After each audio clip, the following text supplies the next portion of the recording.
सबसे पहले तो आप क्या कंफर्टेबल हैं बात करने में, सारी चीज़ें जो आपके पास्ट में हुआ वो हमें बताने में? ज़रूर ज़रूर मैं कंफर्टेबल हूँ। जो कुछ मेरे साथ हुई है इसके बारे में बोलने के लिए मैं कंफर्टेबल हूँ, जिससे लेसन मिल जाए, दूसरों को लेसन मिल जाए। जो कुछ कन्वर्ट होने चाहते हैं और कैसे बचना है इसके बारे में सोचते हैं, उन लोगों को एक सूचना मिलेगी, तो मैं ज़रूर बोलने चाहती हूँ। श्रुति, सबसे पहले हम शुरुआत इसी से करेंगे। आप पढ़ाई कर रही थी अपनी ग्रेजुएशन, उस वक्त ये सारी चीज़ें हुई, तो किस तरीके से क्या कौन वो लोग थे जो आपसे आपके धर्म को लेकर सवाल पूछते थे, या किस तरीके से उन्होंने आपको मैनिपुलेट करने की कोशिश की थी? कौन लोग थे वो? देखिए, मैं डिग्री पढ़ते समय मेरे सहेलियों के प्रभाव से मेरी इस्लाम के ओर अट्रैक्शन हुआ था पहले बार। तो मैं ग्रेजुएशन स्टार्ट होते ही मुझे कन्वर्शन के बारे में कुछ भी नहीं पता था। क्या रिलीजन होती है, रिलीजन के नियम क्या होती है, इसके बारे में कुछ भी नहीं पता था।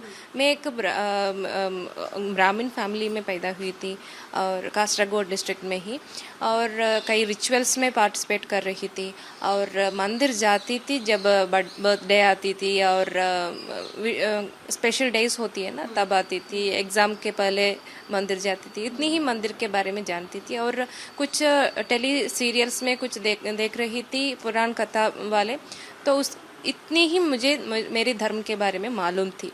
मैं ऐसे सुनकर बढ़ रही थी कि हम ब्राह्मण हैं, हम हिंदू हैं, ऐसे करके नहीं सुना हूँ बचपन से ही। मगर बचपन से ही मुझे बहुत ज़्यादा सवाल आती थी मन में कि हमारा देवता संकल्प के ऐसे क्यों होते हैं, हम क्यों पैदा हुए हैं, ये जन्म का मतलब क्या होती है, इसके ऐसे करके बहुत ज़्यादा बचपन के सोच होती है ना, वो इसी तरह सोच आती थी। और I was thinking in that way, I was asking questions also. मगर क्या होती थी कि मेरे घर वालों को उसके जवाब देने नहीं आता था, उन लोगों को भी पता नहीं है क्या जवाब दूँ, इसलिए गुस्से से बोलते थे, क्या तुम स्कूल जाते इसलिए ये पूछने के लिए जाती हो, क्या ये जानने के लिए जा रही हो स्कूल में, और स्कूल में कुछ और पढ़ने के लिए कुछ भी नहीं है, ऐसे करके डिस्करेज करते थे। तो उनको गलत मैं ना कर सकती हूँ, क्योंकि उन लोगों को पता नहीं है कि क्या बोलूँ करके। तो ऐसे चल गई, फोकस एजुकेशन में हो गई, एजुकेशन कंप्लीट करना है और जॉब जाना है, जॉब करना है, और ऐसे करके फोकस बदल गई। ग्रेजुएशन के टाइम बहुत ज़्यादा इस्लामिक कम्युनिटी के साथ एक्सपोज हो रही हूँ मैं, तो वहाँ क्या चल रही सहेलियों मेरे क्लास में, तो मैं बीए कक्षा में क्लास में बीए तो पढ़ रही थी, तो वहाँ मेजॉरिटी लड़कियाँ थी, क्लास फुल ऑफ लड़कियाँ थी, even though it is a mixed college, और majority were Muslim girls. I was mingling with lots of Muslim girls, because मेरे सामने के बेंच में और सब लोग मुस्लिम लड़कियाँ थी, तो मेरा मिंगलिंग तो ज़्यादा मुस्लिम लड़कियों थे भी हो। वो मतलब क्या आपको लगा कि क्या वो इस तरीके के बच्चों को या इस तरीके की लड़कियों को खोजते थे जिन्हें अपने धर्म के बारे में ज्यादा पता नहीं है, या वो टटोल लेते थे, या वो आपके धर्म से रिलेटेड क्या क्या क्वेश्चंस करते थे, फेस्टिवल को लेके या देवी देवताओं को लेके, कुछ ऐसे क्वेश्चनिंग? ताकि शुरुआत इससे होती थी कि एक किताब लाए मेरे क्लास वाले ने, सहेलियों ने, तो वो किताब चुनने के लिए कोशिश की, तो उन लोगों ने कहा ये तो काफिर लोग चुन नहीं सकते हैं, ऐसे करके। कॉलेज में इसलिए एक तरह की किताब लाना ज़रूरत नहीं है ना, अगर ये होली बुक है तो घर में ही रखना है सेफ जगह में, तो कॉलेज में ले आ गए हैं। तो मैं क्या देखने के लिए चाहती थी, उन लोगों ने मना किए और बोला ये तो काफिर लोग चुने वाले किताब नहीं है, ऐसे करके। तो मैं पूछी ये काफिर क्या होती है और मुस्लिम क्या होती है, ऐसे करके मैं पूछी, वहाँ से शुरुआत थी। तो फिर उन लोगों ने मेरे धर्म के बारे में सवाल पूछने शुरू किए। सवाल ऐसे पूछते थे कि कंफ्यूज कर दे मुझे, मैं कंफ्यूज हो जाती थी, सेम क्वेश्चंस चाइल्डहुड में, बचपन में क्या सवाल मेरे मन में आती थी, उसी तरह के सवाल पूछ रहे हैं। उस वक्त ही मुझे जवाब नहीं मिला था, तो अब कैसे मैं जवाब दूं उन लोगों को। तो जवाब देना मुश्किल होता था, मैं मुंह बंद कर सुनती थी। पहले पहले तो मैं नेग्लेक्ट करती थी, मगर क्वेश्चंस वहाँ ही रुकती है ना हमारे मन में ही, वो हॉन्ट करती थी बहुत ज़्यादा, तो इरिटेट हो जाती थी मैं।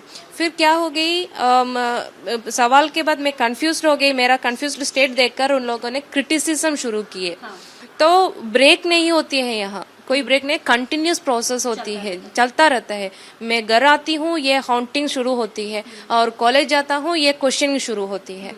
एक क्वेश्चनिंग के बाद क्रिटिसिज्म ऐसे क्वेश्चनिंग ऐसे करते थे कि आप लोग क्यों इतने देवताओं को पूजा करते हैं, पत्थर को पूजा करना, सांप को पूजा करते हैं, इसमें क्या फायदा मिलती है, आपका एक ही देवता है या बहुत ज्यादा देवता है क्या, ऐसे करके बहुत ज्यादा क्वेश्चंस।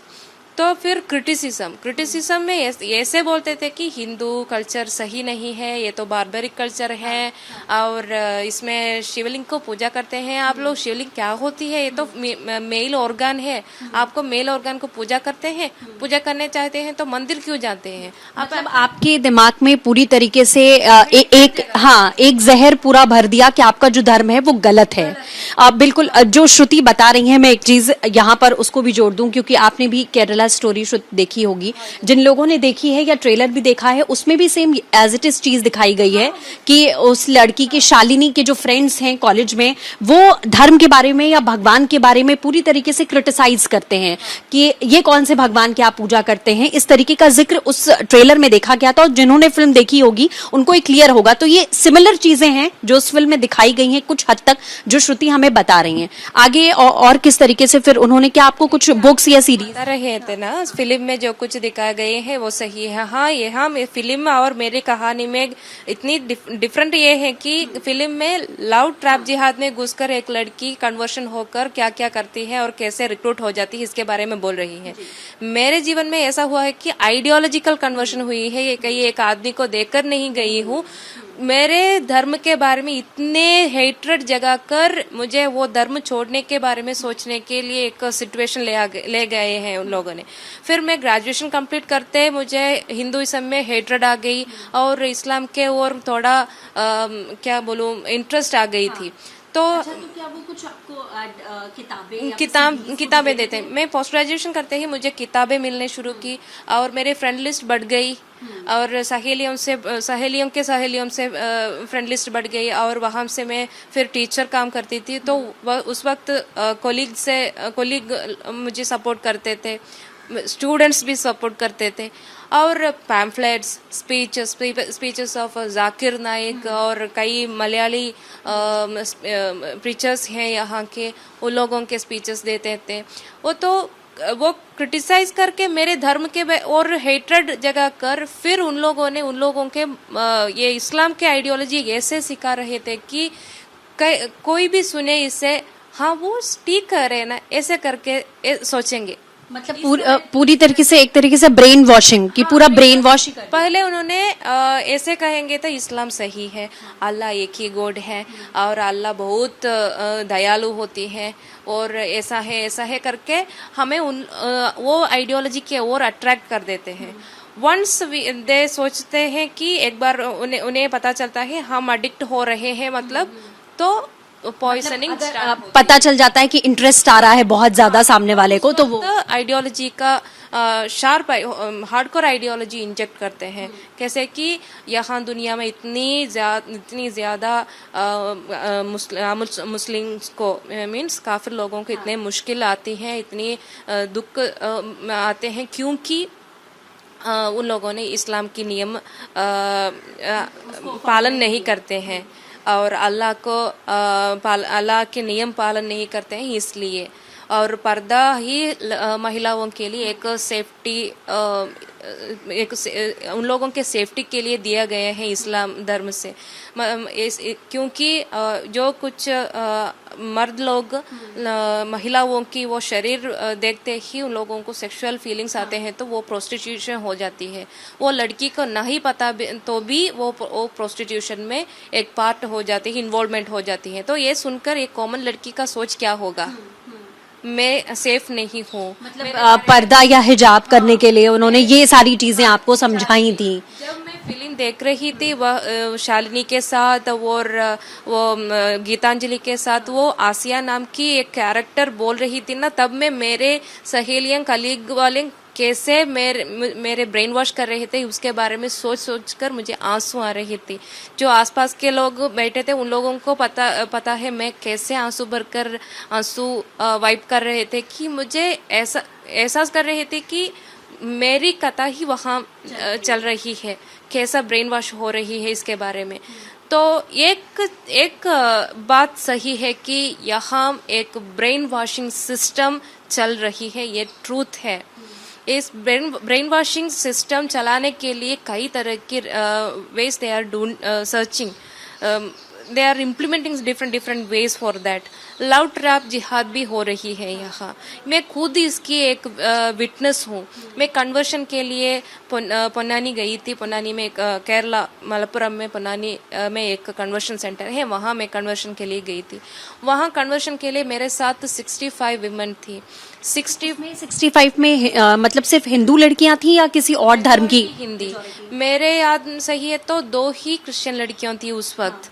उनमें से एक लव अफेयर के वजह से आई थी और एक लव अफेयर के बारे में कुछ नहीं बोली थी, वो तो रिलीजन के इंटरेस्ट में आई थी। मैं और मेरे साथ 5 लड़कियां इंक्लूडिंग मी। अच्छा श्रुति, क्या कुछ अलग स्टेट की भी लड़कियां थी उसमें, सिर्फ मतलब केरला छोड़ के या अलग? एक रिलीजन देकर आई है एक क्रिश्चियन लड़की, वो तो कर्नाटका से आई थी। तो फिर मेरे साथ इंक्लूडिंग मी 5 लड़कियां लगभग रिलीजन देकर आई थी, बाकी सब मेजोरिटी लड़कियां और 4 और 5 ओल्ड एज विमेन भी थे वहाँ, वो भी थे। और मेजोरिटी टीनेज उम्र के लड़कियां थी और उन लड़कियों को लव अफेयर था और लवर्स के घर वालों के लिए कन्वर्ट होने के लिए यहाँ आई थी। मैं खुद देखी हूँ, बात की हूँ उन लोगों से, क्या है आपका कहानी, इसके बारे में मैं पूछी हूँ और उन लोगों ने बताई गई थी। और इतने अभिमान से इतने proudly they were speaking that एक लड़की आई थी मैं ज्वाइन करने के 2 दिन बाद। उससे मैं देखी नहीं थी ना, इसलिए मैं पूछी न्यू एडमिशन है क्या। वो बोल रही थी नहीं मैं पहले ही थी यहाँ, मगर मेरे पापा मामा कंप्लेंट किए थे, हेबियस फाइल किए थे, तो मैं कोर्ट गई थी। उससे बाद क्या हुआ मैं पूछे तो वो बताई थी। मैं बोली कोर्ट में मेरी इक्का मतलब वो जान कहते हैं हिंदी में, मेरी जान के साथ जाना है, लवर के साथ जाना है और मम्मी पापा के साथ ना जाना है, ऐसे बोली। उन लोगों ने वापस गए, रो रहे थे। मुझे कोई प्रॉब्लम नहीं है, मैं तो जान के साथ आने चाहती हूँ इसलिए मैं आ गई, ऐसे करके proudly she was speaking about that. जिस तरीके से आपने बताया कि फैमिली जाहिर है परेशान होती है, जब आप कन्वर्जन में गए होगे आपकी फैमिली भी परेशान हुई होगी, तो मतलब एक तरीके से आपको ब्रेन वॉशिंग के साथ, अपने धर्म को के प्रति नेगेटिविटी के साथ, पेरेंट्स से भी अपनी फैमिली अटैचमेंट आपका पूरा खत्म हो जाता है काइंड ऑफ, कि हमें कोई फर्क नहीं पड़ता या हम अब इस तरीके से पत्थर के बन चुके हैं कि हमें सिर्फ वो धर्म चाहिए बस। एक देखिए, एक आदमी कन्वर्शन हो रही है, वो तो इधर इट इज लेडी और मैन हुएवर, कन्वर्शन होकर एक आइडियोलॉजी सही नहीं है सोचकर दूसरे एक आइडियोलॉजी एक्सेप्ट करते हैं, तो मैन ही होना चाहिए ना, ह्यूमन ही होना चाहिए। कैसे एक ह्यूमैनिटी ही चल रही है यहाँ। कन्वर्शन होते ही फैमिली के ओर हेट्रेड बढ़ती है और हिंदुइज्म के ओर हेट्रेड बढ़ती है और सोसाइटी में जो कुछ काम गलत होती है वो करने के लिए आगे आ रहे हैं, मोटिवेट कर रहे हैं। देखिए, मैं इस्लाम के वो मतांतता में कुछ भी कर सकती थी। मैं मेरे अपा अम्मा से गलत तरह से बात की हूँ, गुस्से से बात की हूँ। अम्मा को मारती थी मैं, एक बार मारी थी मैं, और टेंपल जाकर वहाँ थूकती थी। स्पिट करती थी और गालियां देती थी। शिवलिंग को देखकर इतनी गालियां देती थी कि मुझे अब भी सोचकर मैं क्यों ऐसे कर रही थी, ऐसे सोच रही हूँ। अब तो मैं इससे मुझे मैं ऐसा एक संदर्भ मेरे जीवन में हुआ, इससे मैं ऐसा नहीं सोच रही हूँ, गिल्टी फील है अंदर में, मगर मैं इसके लिए प्रायश्चित भी कर रही हूँ।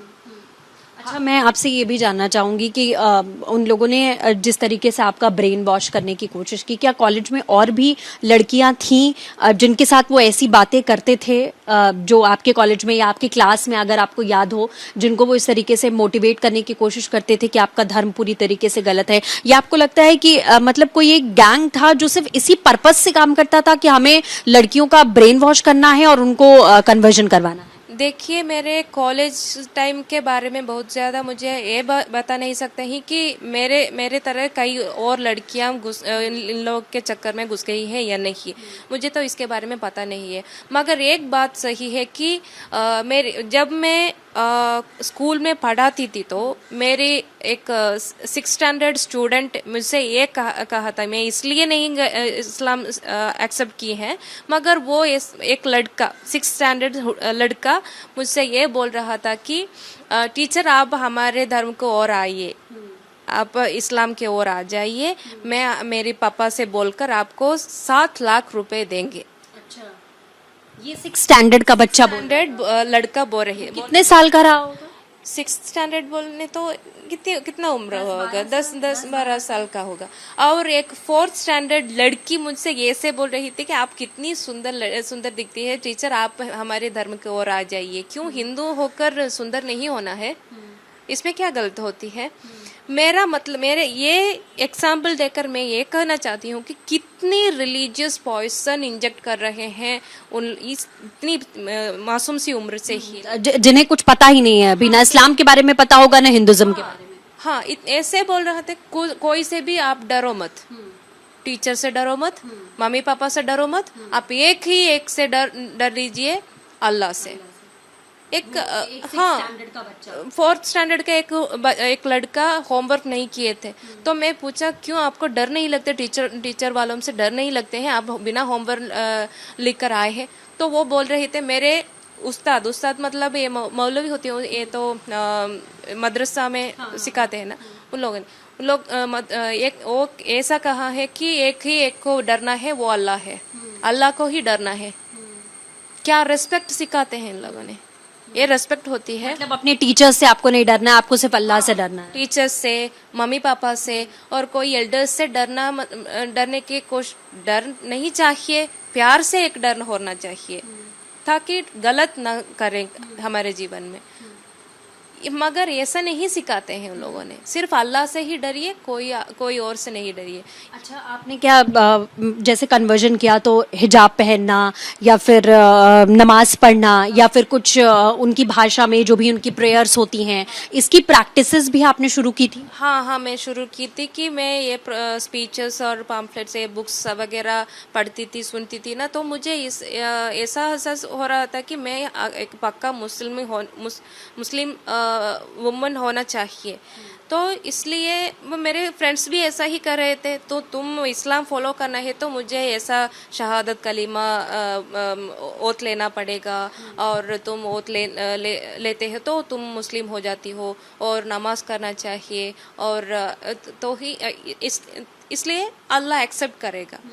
तो मैं नमाज कैसे करूं इसके बारे में किताबें में और इंटरनेट में सर्च करके मतलब डाउट लोगों से पूछ रहे थे जो कुछ मुझे मदद कर रहे थे। तो मुझे ऐसा एक फील था कि मैं जो कुछ सीखा हूँ वो मेरे घर वालों से बोलना है। आप लोग गलत विश्वास फॉलो कर रहे हैं, मैं एक सही विश्वास में आ गई हूँ, आप भी आना है, ऐसे करके मेरे बोलने के लिए मन आ रही थी। तो मैं नमाज से शुरू की और सब कुछ प्रैक्टिस, सब कुछ मेरे इस्लाम की ओर ही गई। मेरे ड्रेस कोड घर वालों ने देखा होगा, उनका क्या रिएक्शन? घर वालों नहीं देखा है, कुछ बदल रही है लड़की के ऊपर। हाँ, महसूस कर रहे थे, बिहेवियर में चेंजेस हो रही है और बातचीत में भी चेंजेस हो रही है, बिंदी नहीं लगती, और टेम्पल पहले ही टेम्पल जाना मुश्किल से जाती थी और अब जा रही ही नहीं। और टेम्पल के बारे में बोलेंगे तो गुस्से से शाउट करती है, और अपा अम्मा से भी बात नहीं करती प्रॉपरली, खाना भी सही तरह से खाती नहीं है, जो क्योंकि काफिर लोग बनाते हैं ना खाना, इसलिए। तो मैं फिर कहने के लिए कोशिश कर रही थी, मगर मेरे सहयोगियों और उनके वजह से परिचय हुए मत के आदमी होते हैं ना, ये उस्ताद वाले और मौलवी वाले होते हैं ना, उन लोगों ने कह रहे थे कि आप घर में नहीं बोलो, अब आप बोले बताओ मत, अब बताओ। कन्वर्जन के लिए आपको जब आपने किया, जैसे जो सेंटर आपने बताया, वहां पे आपको कोई लेकर गया था अपने साथ में, आपको लेकर गया? अकेली गई थी। वहां से उन लोगों ने कहा कि आप अकेले आओगे तो यहाँ एक्सेप्ट नहीं करेगा। तो इसका मतलब मैं फिर पहचान गई कि कोई लवर्स के साथ आते हैं ना, इसलिए मैं भी मगर मेरे साथ कोई भी नहीं था। वो मैं कन्वर्शन होने के लिए जा रही हूँ, ये सुनकर मेरे सहेलियां और मेरे सहयोगियों को जो कुछ मुझे मदद कर रहे थे, उन लोगों ने मुझे चीट कर दिए। लोगों ने कहा हम आगे वो आपके साथ नहीं बढ़े, बस उनका काम वहीं पे खत्म हो गया। और मैं अकेली ही वहां से गई, और कन्वर्शन सेंटर से भी उन लोगों के ऐसा सिखाते थे कि ये हमारा राष्ट्र नहीं है, एंटी नेशनल टाइप की एक आइडियोलॉजी सिखा रहे थे उन लोगों ने। तो एकदम जिहादी माइंडसेट हुई थी वहां से आते आते ही। मतलब धर्म के साथ साथ देश से भी नफरत करना वो सिखा रहे थे कि ये देश हमारा नहीं है या ये लोग हमारे नहीं, ऐसी बातें करते। हाँ, ये हमारा राष्ट्र नहीं है, ये तो काफिर लोग का राष्ट्र होती है, हिंदू का राष्ट्र है। हमें यहाँ इस्लाम फैलाना है, हमारा राष्ट्र वो होती है वहाँ मोहम्मद पैदा हुए थे और उनका खबर है, ऐसे करके बोल रहे थे। मेरे मन में ऐसा, मेरे नहीं सारे लोग का मन में वो कन्वेंशन सेंटर में ऐसा एहसास हुआ होगा कि यहाँ हम इस्लाम फैलाकर यहाँ से चलना है बाहर। अगर मैं इस्लाम में ही कंटिन्यू कर देती तो मैं भी जो कुछ शालिनी के जिंदगी में हुआ था, इससे कुछ वो हो सकता था। क्योंकि सही बात है, आपने कहा कि नेशनल एंटी नेशनल वो बनाने की कोशिश कर रहे थे, तो हो सकता है आगे का जो पड़ाव हो उसमें उनका मोटिव यही रहा हो जैसा उस फिल्म में दिखाया गया है। हाँ, तो एकदम इस्लाम ग्लोबल इस्लामाइजेशन करने के लिए जो कुछ करने के लिए जो कुछ ब्रेन वॉशिंग सिस्टम चल रही है यहाँ, और रिक्रूटिंग सिस्टम चल रही है, ये सब कुछ मतलब एक प्रोफेशनलिज्म की तरह ये काम हो रहा है कि ये प्रोफेशनल्स हैं कि हमें इस तरीके से लोगों का माइंड वॉश करने की एक प्रोफेशनल अप्रोच ही यहाँ चल रही है। क्या कौन कर रही है और करते हैं इस ग्लोबल इस्लामाइजेशन के लिए, ये तो एक पता चल गया है सब लोगों को, मगर कौन कौन कर रही है इसके बारे में तो ढूंढना ही पड़ेगा। तो आप लेकिन ये अब जरूर कह सकती हैं कि बहुत ह्यूज लेवल पे ये चीजें चल रही हैं, बहुत ह्यूज लेवल। जरूर ये ह्यूज लेवल पे ही हमारे समाज में ये कन्वर्शन के डिफरेंट टाइप की कन्वर्शन हो रही है। आपको मालूम है लव ट्रैप जिहाद होती है, लव ट्रैप जिहाद में नारकोटिक इन्वॉल्वमेंट भी होती है।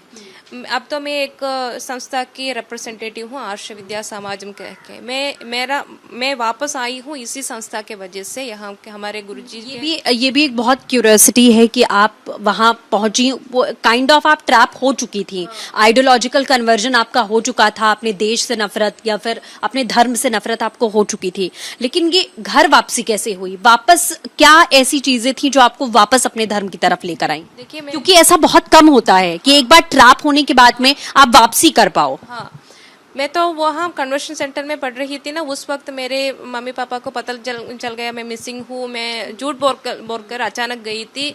गाइडेंस ऐसा था, अचानक एक दिन घर से बाहर आकर कन्वर्शन सेंटर ज्वाइन कीजिए, ऐसे करके एडवाइस दे रहे थे।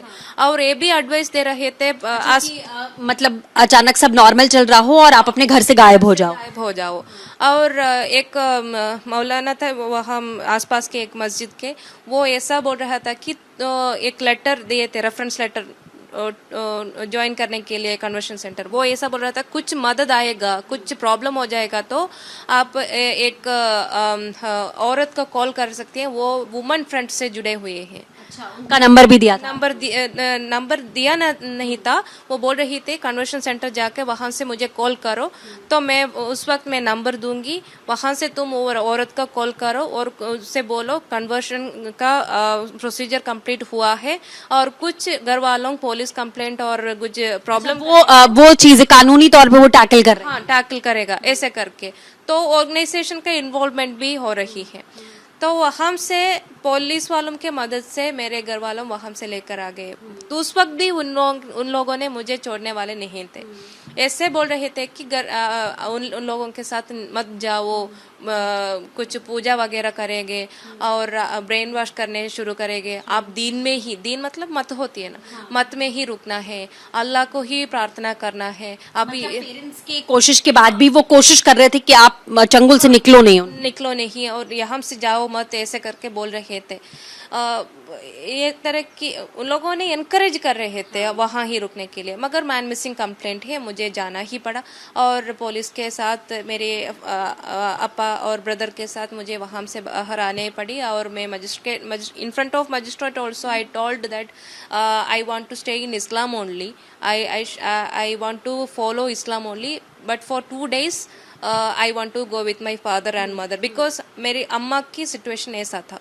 वो उतनी बेहोश होने के अवस्था में थी कि सिचुएशन में थे कि मेरे मिसिंग होने से खाना पीना सब कुछ छोड़ी थी। और अपा भी ऐसे ही जहर हाथ में खाने के लिए हाथ में रखा हुआ था। अगर मैं वहाँ से ही जाती हूँ तो जहर खाकर जान छोड़ने के लिए, मगर कुछ हुआ नहीं भगवान से कृपा से। वहाँ से अपा अम्मा और कई अदर ऑर्गेनाइजेशन वालों के मदद से कई जगह लेकर गए। मेरे ये ब्रेन वॉश हुआ है, वापस लाने के लिए कई कोशिश किए, मगर मैं उससे भी ज़्यादा हेट्रेड हो रही थी। और उन लोगों ने सोचा ब्लैक मैजिक हो रही है, तो वोमिटिंग के लिए एक नेटिव हीलर के पास लेकर गए। वो तो उससे भी ज्यादा हेट्रेड बढ़ गई। वहां से विश्व हिंदू परिषद के ऑफिस के ओर लेकर आ गए थे एर्नाकुलम में।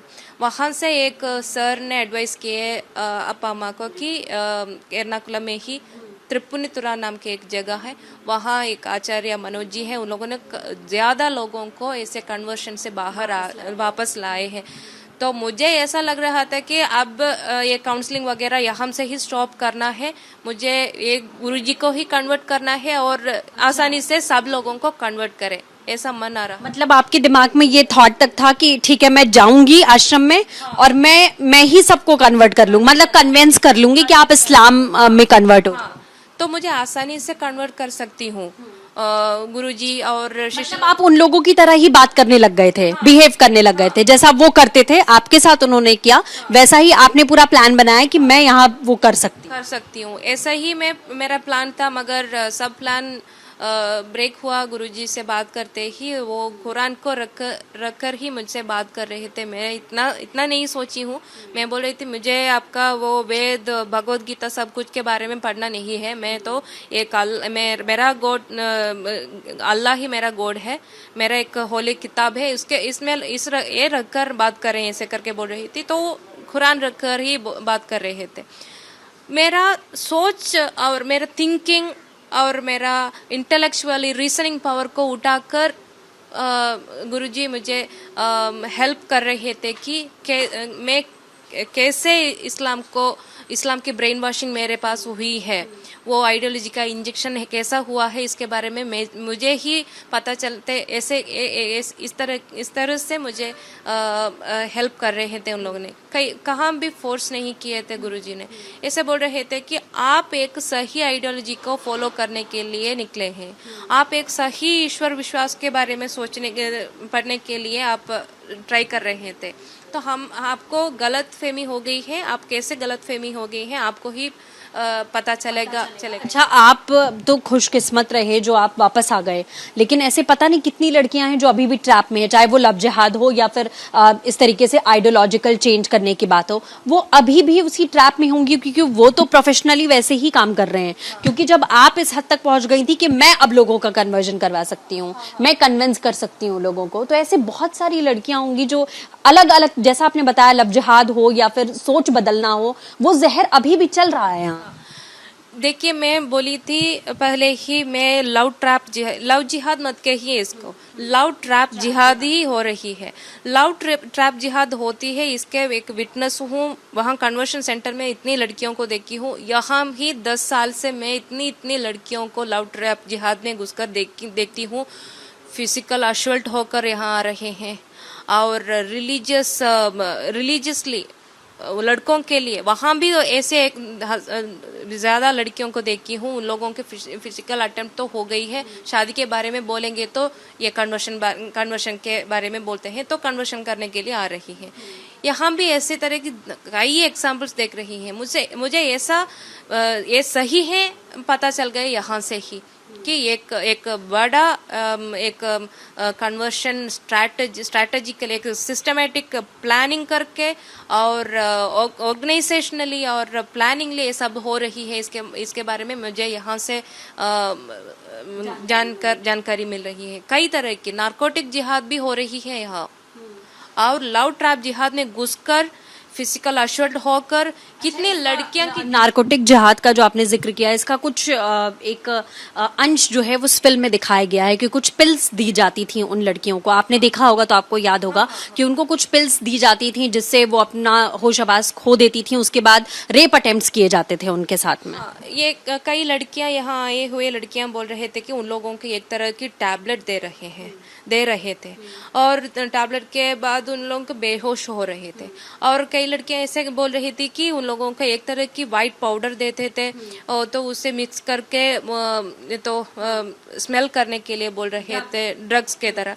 और कई लड़कों भी आते हैं, कन्वर्शन के विक्टिम लड़कों भी होते हैं। ये सिर्फ लड़कियों को नहीं, लड़के भी ऐसे कहते थे कि उन लोगों को एक एजेंट के तरह बदलने के लिए इनडायरेक्टली उन लोगों को ये वो सामान लेकर आओ, ये सामान लेकर आओ करके वो जहाँ ये नारकोटिक्स ड्रग्स वगैरह रखते हैं वहाँ जाकर उसको लेकर आने के लिए बोलते हैं, सप्लाई करने को, प्लेयर्स बनने के लिए ग्रेजुअली इस लेकर। तो इसके डेंजर क्या होती है इसे मालूम होकर वहाँ से आए वाले लड़कों भी थे, यहाँ आए थे। उन लोगों से भी बात हुई थी हमारी। और लड़कियों में ऐसे भी एक कहानी सुनी हुई, एक लड़की को दो साल पहले एक लड़की आई थी, हाँ, वो बोल रही थी कि एक तरह की चॉकलेट दे रहा है लड़कों ने। तो वो चॉकलेट गाकर ऐसा फील हो रहा था लड़कियों को कि सिर्फ उसको नहीं, कई और लड़कियों को भी दे रहे थे उन लोगों ने। तो ऐसा एहसास हो रहा कि और भी चाहिए, वो चॉकलेट की लत लग जाए। एडिक्शन तरह की एक कई चॉकलेट्स मार्केट में अवेलेबल में है, चॉकलेट खाते हैं, इतनी एडिक्शन नहीं आती है, मगर इसमें एडिक्शन आने वाली कुछ चीज डालते हैं ऐसे करके। तो इतनी बड़ा एक नेटवर्क ही इसके पीछे है। वो ढूंढना ही चाहिए कौन कर रहे हैं, कहाँ से इन लोगों को ये चीज़ मिल रहे हैं, कहाँ से ट्रेनिंग मिल रहे हैं, ये सब कुछ ढूंढकर ये सोसाइटी में दिखाना ही चाहिए। ये तो स्टॉप करना है, स्टॉप ऐसे करना है, ये गलत काम हो रही है इसे करना है, ये फिल्म को नहीं, बैन इसे करना है, फिल्म को नहीं। वो तो तमिलनाडु में और बंगाल में फिल्म को बैन करने की एक न्यूज़ सुनी हूँ। मुझे ऐसा एहसास हो रहा है कि हम अब आर्ष विद्या समाज में है जुड़े हैं सब लोग, हमें में 20+ ऐसे वापस आए हुए लोग हैं यहाँ के लाइफ टाइम वर्कर्स। हमें ऐसा लग रहा है कि हम विक्टिम्स के और हंसी उठाकर इन लोगों ने सपोर्ट कर रहे हैं, जो कुछ ये काम कर रहे हैं। हमें ऐसा एहसास हो रही है। फिल्म बैन करने से कुछ भी नहीं चलेगा, ये सब लोग दिखाना है, इवन मुस्लिम्स भी। ये तो प्रोपेगेंडा की बात नहीं है, एजेंडा की बात नहीं है। देखिए यहाँ से हंड्रेड्स ऑफ पीपल रिक्रूट हो गए थे ISIS के ओर, है ना। तो ये हंड्रेड्स ऑफ पीपल में लोगों में बहुत ज्यादा मुस्लिम्स ही गई थे। 5 और 6 पीपल कन्वर्टेड हुए लोग थे और मेजोरिटी मुस्लिम्स थे। तो मुस्लिम्स में ही एक ग्रुप है जिन्होंने ये पॉइजनस आइडियोलॉजी सिखाते हैं। तो ये मुस्लिम लोगों को यहाँ पीसफुली रहना है तो इन्हें स्टॉप करना है। इन लोगों ने जो कुछ कर रहे हैं इसके वजह से बाकी मुसलमानों को ये सुनना पड़ती है। तो आप उन लोगों से मुझे ये कहना है कि आप लोग हमारा मुंह नहीं बंद करना है, उन लोगों का काम बंद कीजिए, उन लोगों को रुका दीजिए। क्यों हमारे जो कुछ सही बोलने चाहते हैं उसको रुकना है, क्यों रुकना है? इससे क्या फायदा मिलते हैं?